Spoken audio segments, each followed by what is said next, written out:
بسم الله الرحمن الرحيم. أحاديث النبوية.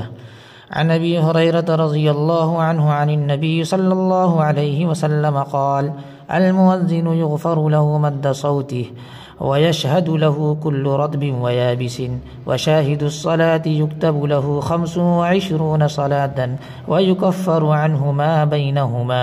رواہ ابو داود. باب رفع الصلاة بالأذان.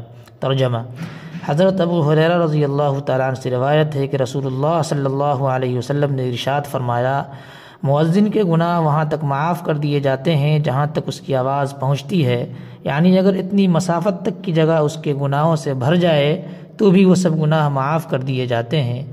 جاندار و بے جان جو مؤذن کی آواز سنتے ہیں وہ سب قیامت کے دن اس کے لیے گواہی دیں گے۔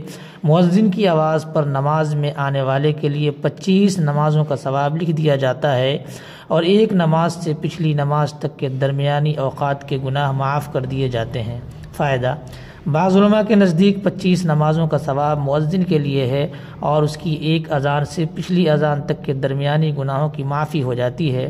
اللہ تعالی ہم سب کو اس پر عمل کی توفیق عطا فرمائے۔